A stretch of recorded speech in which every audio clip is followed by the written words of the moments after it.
Hindi na natin mapipigilan to. Pumapasok na yung malamig na simoy ng hangin. Masarap maghigop ng pork nilaga. Magpakulo muna tayo ng tubig. Pork ribs pala yung ating gagamitin para malasa. Nung kumulo, i-blanch lang natin yung pork ribs. Tapos magpitpit tayo ng maraming bawang para lasang salabat yung sabaw. 3 pirasong bawang, 1 pirasong sibuyas. Pwede na yan. Nung kumulo, hanguin lang natin yung pinakuluan nating pork ribs. Saka natin itatapon yung pinagkuluan. Maraming salamat nga pala sa ating mga followers sa palagi niyong panonood. Mag-ingat po kayo palagi dyan kung saang lugar man kayo. Mag-gisa na tayo ng mga lamas. Gisahin natin ng maigi. Saka natin ilagay yung pork ribs. Patutuyuan lang natin. Saka tayo maglagay ng patis. Gisahin natin sa patis para manuot talaga yung lasa. Saka tayo maglagay ng 2 litrong tubig. Maglagay din tayo agad dahon ng sibuyas, kaunting asin, saka paminta, saka pangpalasa pork cubes. Saka natin pakukuluan sa loob ng 20 minutes tapos 1 pirasong mais, tapos yung patatas hiwain na natin sa 8, hiwain natin yung repolyo na ganyang kalalaki. 1 taling pichay, masarap yan. Pagkalipas ng 20 minutes, ilagay na natin yung mais saka yung patatas, pakukuluan lang natin hanggang lumambot yung karne. Ang masarap yung dahan-dahan lang yung pagpapakulo para lumabas talaga yung lasa. Pag malambot na talaga yung karne, ilagay na natin yung repolyo, saka natin pakukuluan sa loob ng 5 minuto, saka natin ilagay yung pichay, saka natin ilagay yung natitirang dahon ng sibuyas, pakukuluan na natin sa loob ng 3 minuto. Yung ganyang pagkaluto guys, so napaka-aesthetic, kulay pa lang nakakatakam. Napalambot ko ng husto yung pork ribs, hindi ko na masyado hinalo, baka madurog yung lasa ng sabaw, lasang salabat na napakasarap naman talaga. Kung namamaos ka at kung nilalamig ka, ito yung masarap higupin. Maraming salamat nga pala sa ating mga kababayang OFW sa palagi yung panonood. Mag-ingat po kayo palagi dyan kung saang bansa man kayo.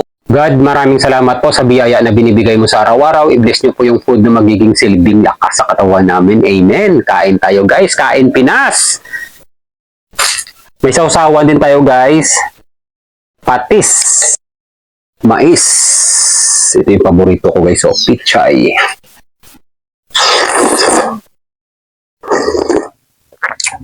Napakalasa ng sabaw.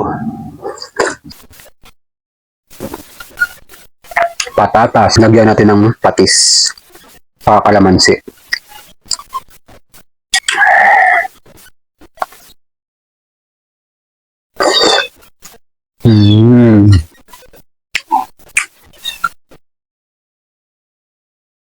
Ay, lambot. Sobrang lambot. Sausaw natin dito sa may patis.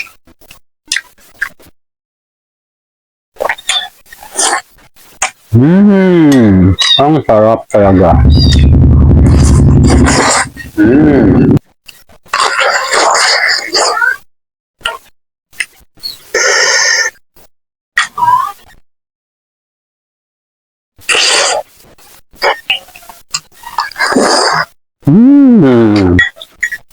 Grabe guys, ang sarap.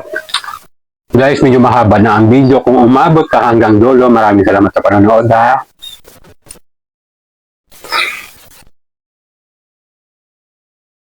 Kampiyon!